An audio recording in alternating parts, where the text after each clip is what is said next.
We have three provocations for you this morning. One looking more at institutional general system issues, one particular at student engagement, and our third and final one from Jen will be on the role of academic development and academic developers. So we'll let the three speakers introduce themselves. We have three 10-minute provocations to go, and then we will open it out for discussion. So without further ado, I'm delighted to hand you over to Terry Maguire, who will give us our first provocation. Good morning, everybody. I'm delighted to be here. I'm Terry Maguire. I am the Director of the National Forum for the Enhancement of Teaching and Learning in Higher Education in Ireland. And I'm also one of the co-chairs of the BFUG Working Group on Teaching and Learning. For those of you not familiar with the forum, we're the national body responsible for leading and advising on teaching and learning. And we work at that interface between the sector and the system. It's a tricky place to be because we try and join them up and bring that connectedness. But my provocation this morning comes, I suppose, from my experience over the last 8 years and my belief in that critical importance of alignment within and across our institutions at sectoral level and at system level. So my question, I'm just going to share my screen if I may. Here we go. So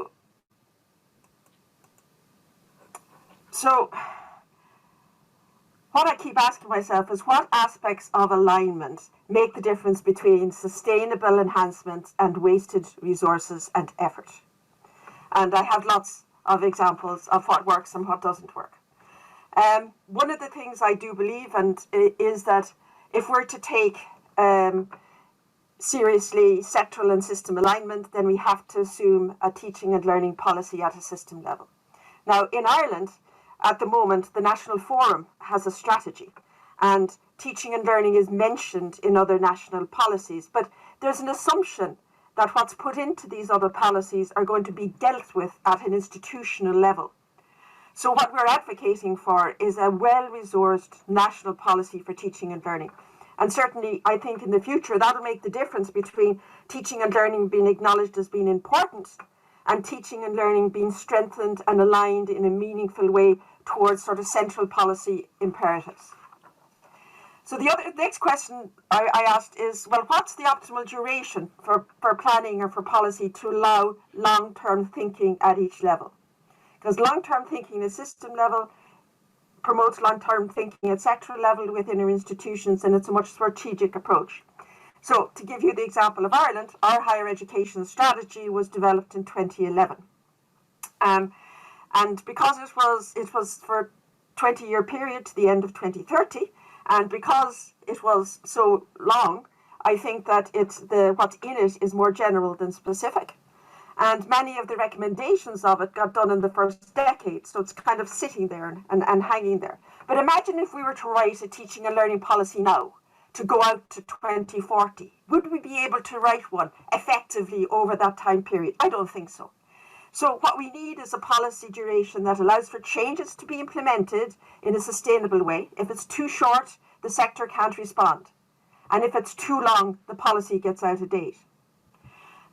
I also believe that if this is all to work, that we need structures and understanding and evidence to inform policy, not the other way around. So, for example, in 2018, when our higher education performance framework was published, two things were included for institutions. One, institutions had to implement the National Professional Development Framework, and two, they had to develop a student success strategy. In terms of the Professional Development Framework, we had worked with the sector for 3 to 4 years before that. We had built consensus on what it was like. We had the sector knew it was coming, the sector were prepared for it, they had ownership of it, and implementing it was not problematic. Now, I have to say that nobody thought what we produced was perfect, but everybody could work with it, so that was the most important thing. In terms of student success, we'd only started the conversation and somebody at policy level decided to put it into the higher education performance framework. And it caused chaos in the institutions because there was no common understanding about what we meant by it. How do you write a policy for student success? Because we hadn't had that time to actually get the sector ready for it. And that's very much the forum's role. And the other thing I think that's associated with that is we've had, for the last 3 years, we'd have annual funding of €5 million per year. Brilliant to have the funding. But imagine if it was actually given to us and said, for the next 3 years, we guarantee to you, you're going to have this amount of funding. It's actually given to us on an annual basis. So we set everything in motion, we set everything in place. And then what happens at the end of it, all the temporary contracts are cancelled, and then the next cycle starts again. Huge administrative loads for institutions. So what we need is long-term thinking, multi-annual funding, so we can make strategic decisions and progress. And that's what's going to lead to sustainable change, rather than nice things to do within our institutions. The next thing I think is this communication to ensure the policies, our decisions, direct resources and attention where it's needed. Now, the forum plays a key role in this in Ireland, but we have to acknowledge that policymakers need help to write the right policies. And if us as stakeholders across the sector respond to a consultation, respond and actually give our own perspectives, how can we expect policymakers to know where to pitch the policy when you have all of these different perspectives coming in? So we do have a responsibility ourselves to actually get together as a sectoral level and to say, well, this is what we want to do. And I think if we do that, we're going to make sure that the light is shone in the right place. So what I'm advocating for in the future, I'm saying we need is purpose-driven approach, a sense of common purpose, agreement on the levels of agreement across all the levels where policy and resources need to be directed in a sustainable way. And we've tried to do this in Ireland. Or since last May, it was this particular project was launched on the 10th of November. It was called Next Steps for Teaching and Learning Moving Forward Together. And what it did was every stakeholder in the Irish higher education sector, from students, quality, workplace representatives, sectoral associations, I don't think there was a single stakeholder missing from this. And we got together to answer one question. What have we learned from what's happened with COVID, and what does it mean for the future of teaching and learning in Irish higher education? And what we produced is this very short report.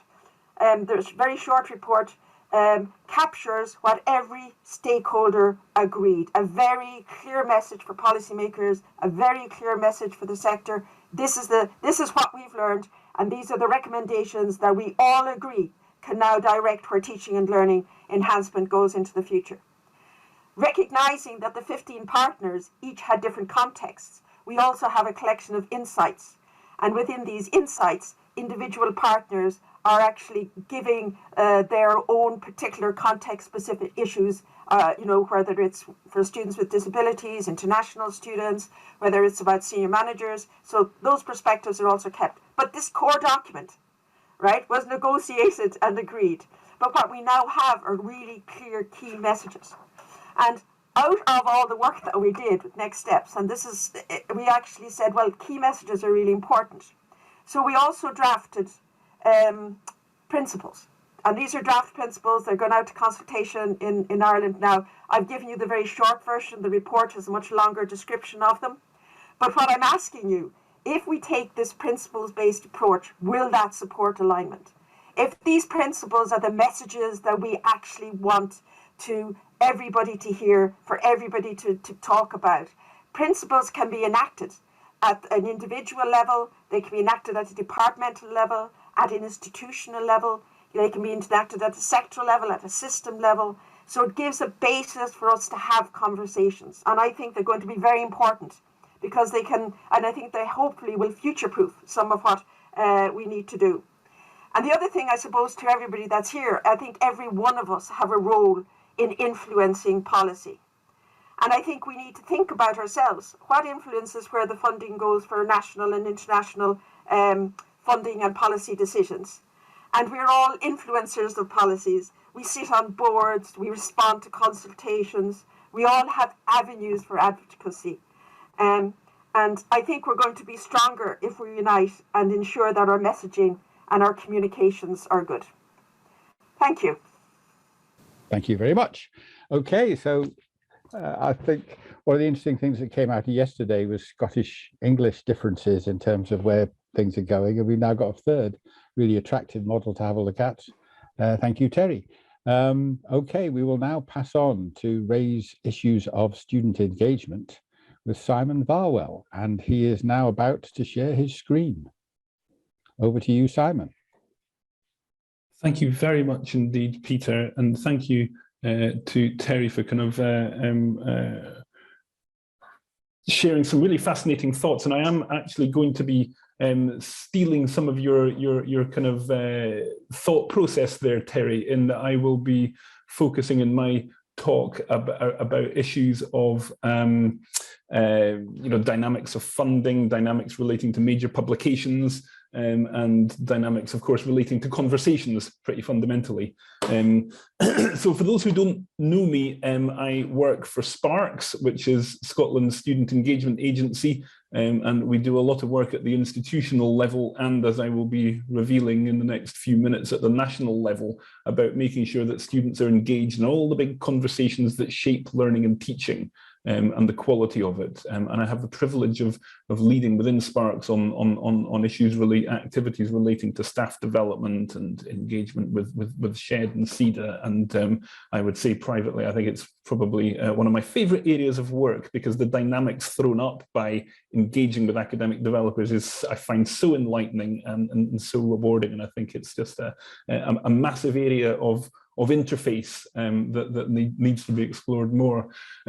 So what I'm going to do first of all is just set the scene, which in one sense I was wondering, do we really need to set the scene? We know what's happening. Nobody needs to be told what a horrendous time we've had since March 2020. It was a hugely traumatic and disruptive period. But what I found interesting was that a lot of the early policy publications, yes, talked about how this was unparalleled, but actually in the dynamics of what was going on, actually a lot of the individual ingredients weren't massively new. People were talking about, people were bringing to the fore, as a result of the pandemic, things that had already been happening. So there's the Scottish Funding Council talking about accelerating trends and accentuating issues that were already in play. And CHIA, the Council for Higher Education Accreditation in the USA, talking about how the responses to the pandemic were intersecting with recent conversations about rethinking, restructuring, or reinventing accreditation and quality assurance. So I have 3 thoughts I'd like to share about what those kind of continuing issues were. Perhaps you'd like to fire away in the chat box. What were the things, particularly obviously from an educational development perspective, what were the things that the pandemic made you realize was important that actually you always thought was important, and the pandemic was just a new focus on it? So the first one I'd like to mention briefly are the issues being raised by those taking industrial action. Obviously, the industrial action is not a response alone to what's happened in the pandemic, but I think there's very good arguments to say that the things that people are raising in the industrial action have been accentuated that little bit more. A second dynamic I can think of is the campaigning done over recent years by students and students' associations and the National Union of Students in the UK and USI in Ireland on issues about kind of basically social justice and inequality in the curriculum. So I'm thinking about things about mental health and mental health awareness, decolonization, gender equality, that kind of thing. So there's been a lot of campaigning that I think has taken on a new dimension, I suppose, because the pandemic accentuated lots of inequalities around digital poverty, for example, and mental health. And it's notable, one really constructive input that National Union of Students in Scotland had was getting money out of the Funding Council for mental health response funding directly to students' associations, which is interesting. The Funding Council exists to fund institutions, and that was the first time, I think, that students' associations have been directly funded by the Funding Council. And I definitely endorse all the other ideas appearing in the chat box. I suppose the third one, echoing quite a few comments, Terry's comments, particularly Peter's, Matt's, is about the challenging, the continuing moves to make learning blended and flexible. A lot of people were talking about that anyway. People like the Open University, the University of the Highlands and Islands were starting to do it really, really well over the years. And the pandemic, I suppose, underlined the importance of that. So that's the context and a little clue as to the kind of questions that students have been getting involved in, because as I say, so much campaigning from them has been very valuable. Now that first quote in my second bullet point from the SFC, this was from the Scottish Funding Council's Review of Coherent Provision and Sustainability, which was commissioned by the Scottish Government very early on in the pandemic, basically as a response to the pandemic, but also other kind of societal, political, technological issues, including Brexit and the impact of that. And so they asked the Funding Council to basically just have a look at tertiary education. How's it doing, and where do we need to go? Quite similar to the Next Steps report, I think, that Terry was speaking about. And I'll post shortly a link to the review, but it concluded in June this year, after a year's fairly rapid consultation, and we did our very best in SPARQS to support that process. And the Scottish Government, I think just last month, or was it late September, basically signed off the report and endorsed pretty much all the recommendations. There's loads I could talk about, but I'm going to stick with 4 that I think are most relevant for educational development and relevant to student engagement. And one is the idea of creating a national impact framework in Scotland. So those of you familiar with the Scottish approach will know that there are outcome agreements that every funded entity needs to develop with the SFC, whether you're an institution or, we have one in SPARQS, for example, and there's now going to be almost a national agreement. So what do we collectively as a sector believe that we are doing, and what is the impact of that? Which I think is a massive question, but a potentially exciting one. There was a call for more short courses and micro-credentials. I think this is in the context of flexible learning, work-based learning, a continuing recognition that people will often need to reskill in a very uncertain economy. And so obviously that's got a challenge for educational development in terms of, how do we continue to support staff to teach things in potentially very short distances and, focusing on very narrow topics. The third one is perhaps the biggest one on the page, and probably a huge thing for SPARQS, is that the Funding Council has proposed, and remember the Scottish Government has endorsed, the creation of a national standard for online and blended learning, which is a massive thing. It sounds very important. It sounds very big. It raises more questions actually at this stage than answers. Do we like the idea of standards? How strict should they be? What do online and blended learning actually mean? And actually, what does that mean for face-to-face learning? So there's all sorts of questions coming out of that. The Funding Council is only just kind of beginning to kind of arrange the furniture to begin its work on doing this. So nobody has any answers to these early questions, which is exciting, because there's a huge vacuum. Well, is vacuum the right word? A huge space into which educational developers can move in terms of saying, well, actually, this is what we think a national standard ought to say, and this is what we think online and blended learning is, or what good online and blended learning is, more importantly. And that is similarly a space where students can move and have been moving, and we've been doing our best in SPARQS to encourage that journey, where students can say, well, actually, this is my expectation of online and blended learning. This is what I want it to achieve. And interestingly, this standard is going to be standard across Scotland's universities and colleges, because one of the big themes in this whole report, and it is another general direction of travel pre-pandemic, is the idea of a much more tertiary integrated sector between our 19 HEIs and 27 colleges, I think. So that's going to be a very interesting challenge. And that final sub-bullet point is that there will be a single tertiary quality framework. So quality looks quite different in terms of how that is done in universities and colleges at the moment, and there's going to be a single tertiary quality framework. What that means for the agencies, what that means for the review methodology, what that means for any variation hasn't been decided yet. So again, that's an interesting conversation for staff to come up with in terms of, this is the best way of monitoring and assuring the teaching that I do, and for students to also come in to say that this is the best way of generating our views on what good learning is and what our learning experience has been like. So presumably, these jump out as exciting to you. They certainly do to us. And the next year or so of work in SPARQS is going to be framed predominantly around the outcomes of this review. And so for those of you based in Scotland, I would urge you, please do kind of think about this review and make sure that you're looking into it on the policy side and transferring that into the pedagogical implications. But for those of you not in Scotland, as Terry has alluded, there are big questions being asked in a policy sense in Ireland, whether or not you're subject to the policy implications of the SFC review. These are nonetheless interesting questions that we all probably need to look at. What actually does it mean to have a very flexible provision? What does it mean to deliver good online and blended learning? What does it mean to ensure that the way we do quality meets the way that people today want to or have to learn? So I would just kind of wrap up my thoughts by saying that these are big questions, and it is early days. We don't know the answers yet, which is scary in a sense, but that's the good side of that, is that we can now use this as a space for staff and students to explore these. And one of the things we're particularly interested in SPARQS is the idea that these questions should be explored together. So staff will bring brilliant perspectives to the answers to these questions, and within that, educational developers are going to be critical to facilitating those.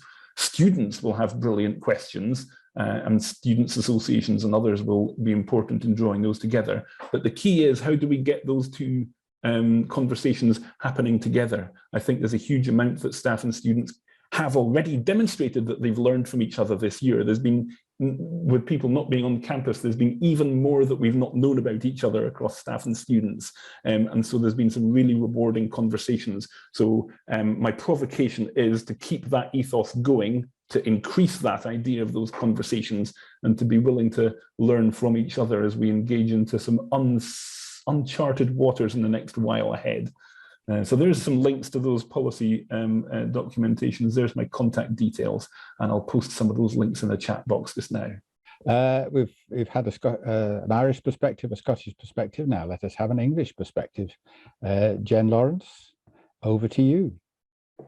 Thank you. Matt, would you pull up my slides? Yes, just doing so. One moment. Thank you. Okay, it should be up now. Thanks, Matt. Hi, I'm Jenny Lawrence. I'm a reader in HE and the head of the Teaching Excellence Academy at the University of Hull. So before I start my talk, I just want to say a quick thank you to Adam Craik, who's a colleague at Hull, who was my critical friend as I pulled this presentation together. So I'm going to talk about SOTL and social justice, radical compassion and educational development for transgression. So I think it's really encouraging to see all of the great work that's going on across the sector to respond to the challenges we face. Just hang on a moment, I've got a technical, here we go. So it's been really encouraging to see all the great work going on across HE to respond to the challenges we face. Looking to the future, the need to be agile, responsive, and work with integrity and rigor is going to be paramount. The demands upon us are only going to intensify.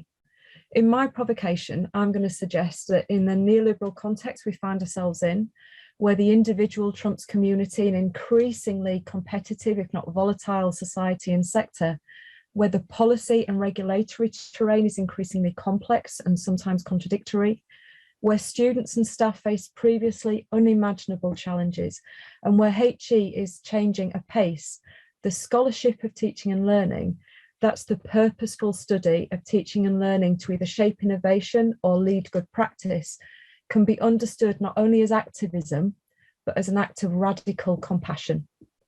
So I want us to consider how far SOTL can help, so that's the scholarship of teaching and learning, can help us untangle what Derrida describes as the strings that restrain, if not strangulate, the contemporary university.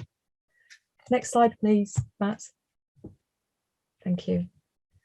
So we care for our learning community, and we question why elements of our HE experience are difficult, and what we can do to mitigate this difficulty, and we act. This is the definition of compassion. We can see evidence of our compassion in our response to COVID-19. It underpins much of the positive change that we've been exploring. And I hear echo Terry and Simon's sentiments. We need to work collaboratively and strategically to broker real change. Few disciplines instigate actual change quite so materially as SOTL. We find solutions by taking a SOTL-based approach to teaching and learning, that is teaching and learning and assessment innovation that is ethically practiced, critically interrogated and evaluated, and ultimately peer-reviewed to assess credibility. And in so doing, we create an evidence base of good practice that might be adopted across the learning community in SOTL-led pedagogies.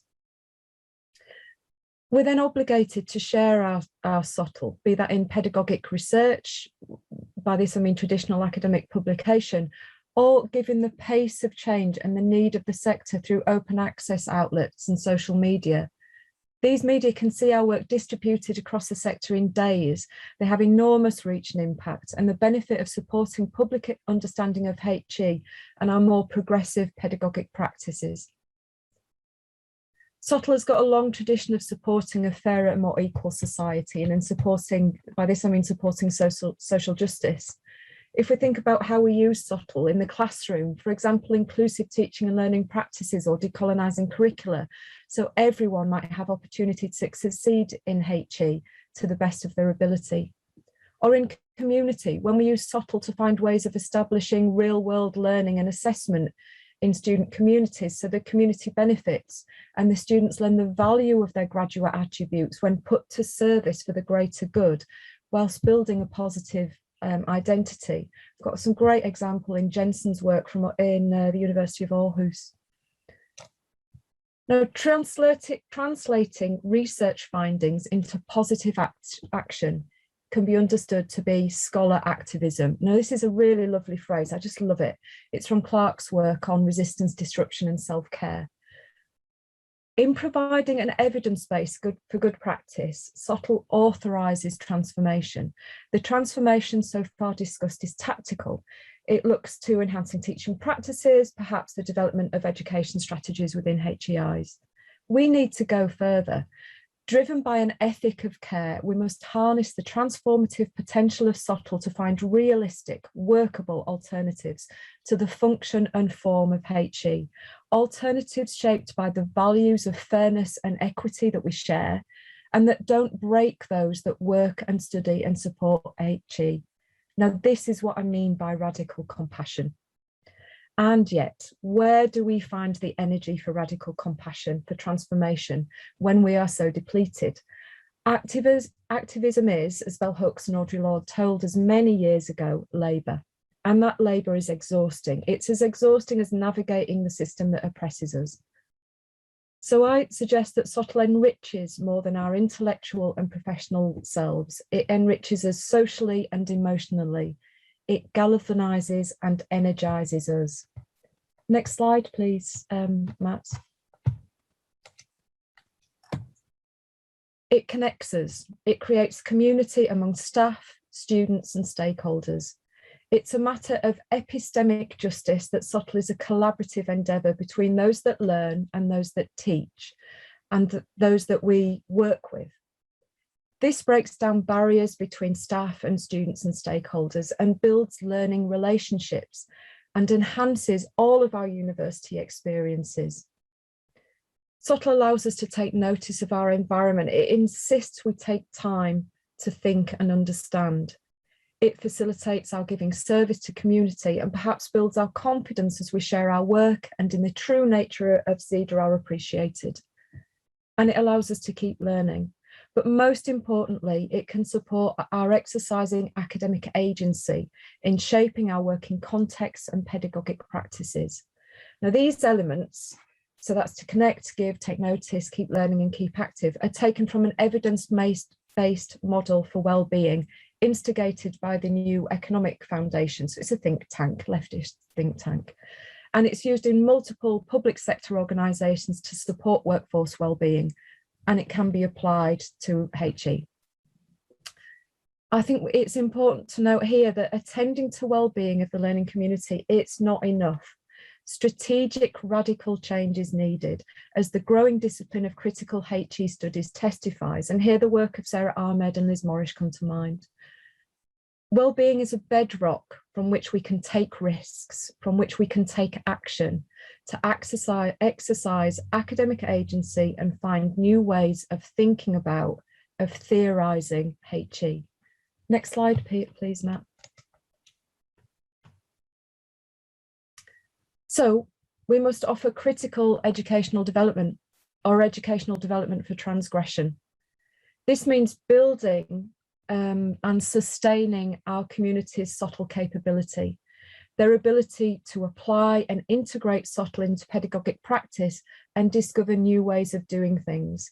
Use SOTL to inform policy and strategy and make the scholarly case for values-driven positive change, and take care of our community's emotional, physical, as well as educational and intellectual needs. An educational development that educates our learning communities of the strings, it's another reference to Derrida, that bind the university and how we can play them. For example, so we've got examples of how this works, you know, what I mean by educational development for transgression. I've evaluated a SOTL-led and based academic development programme, an MA in Teaching and Learning in HE at Russell Group University. And I found that staff were taking a scholarly approach to institution-wide projects in their assessed work.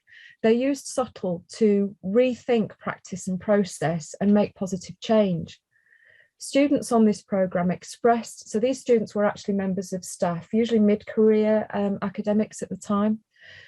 They expressed that the SOTL was really good for them personally and professionally. They described it as being transformative, and it had lasting and positive impact on their learning communities.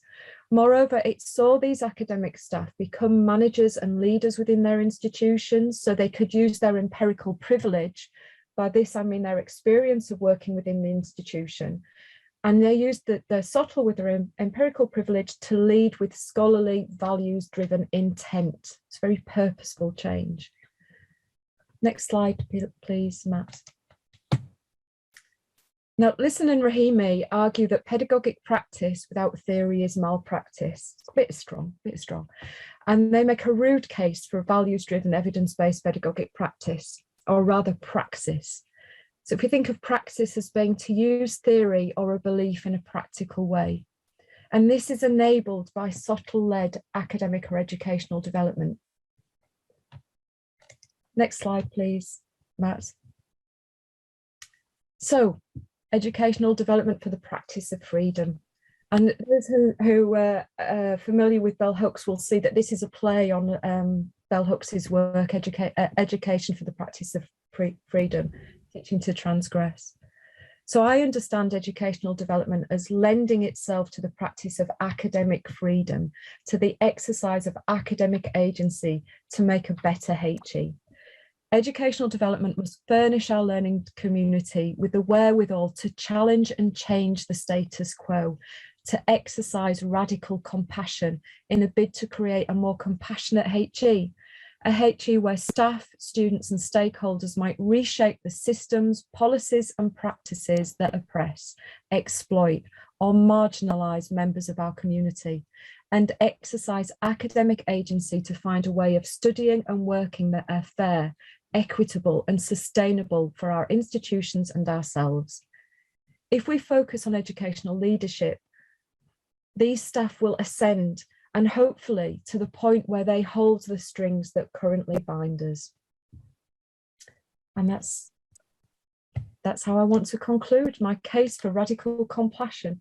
There's a reading in the references in the next slide, which we'll share with you after the